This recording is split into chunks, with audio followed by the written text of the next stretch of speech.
வசந்த தர்மத்தில், பிராச்சீனமான தர்மத்தில், அழகான தர்மத்தில், விதவிதமான சுவாரஸ்யங்களை உடைய இந்த தர்மத்தில் பிறந்திருக்கோங்கிறதே ஒரு பெருமைக்குரிய விஷயம்.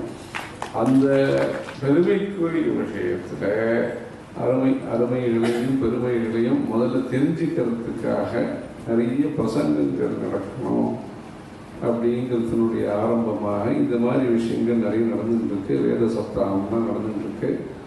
இதனால யாருக்கு லாபம்னு கேட்கலாம். முதல்ல எந்த பெரிவாக கௌரவமாகவும் பக்தியாகவும் ஒரு ஸ்தோத்திரம் பண்ணி பூஜை பண்ணி ஆசீர்வாதம்லாம் வாங்கியிருக்கிறதோ அவளுக்கு ஒரு மரியாதை செலுத்துறதோ ஆகும். இது முதல் விஷயம். அதுக்கப்புறமா உங்களுக்கே ஒரு ஆத்ம சந்தோஷம் கிடைக்கும். அது ரெண்டாவது விஷயம். மற்றவர்களுக்கும் நல்லது பண்ண முடியுங்கிறது அனுபவத்தினால தெரிஞ்சிக்கக்கூடிய விஷயம். இது மூணாவது விஷயம்.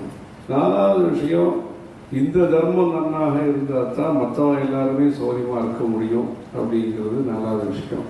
இந்த தர்மம் லோகத்தில் பிரச்சாரத்தில் இருந்தால் தான் மற்றவர்களுக்கும் சௌரியம். அதாவது இது எந்த தர்மத்தையும், ஏதாவது நல்ல விஷயத்தையும் அழிக்கக்கூடிய மதம் இல்லை. அதாவது எல்லாருக்கும் தான் ஜெயிக்கணும், தான் தான் முதல்ல இருக்கணும், தனக்கு தான் பேர் கிடைக்கணும் அப்படின்லாம் பொதுவாக உண்டு.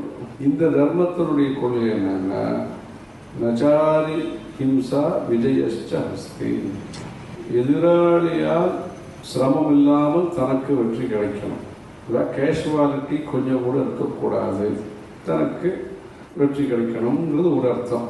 அருவி ஹிம்சா யதானபவம். அதே மாதிரி சத்ருக்களுக்கும் ஹிம்சை இல்லாமல் தனக்கு வெற்றி கிடைக்கணும். அப்படி எப்படி பார்த்தாலும் இது பலமான நிகழ்ச்சி. சத்ருக்களால் ஹிம்சை இல்லாமல் தனக்கு வெற்றி கிடைக்கணும்னா அப்போ பூர்ணமான சௌரியத்தோடு நம்ம இருக்கோம், பூர்ணமான ஐஸ்வர்யத்தோடு இருக்கோம். பகவதி பதவி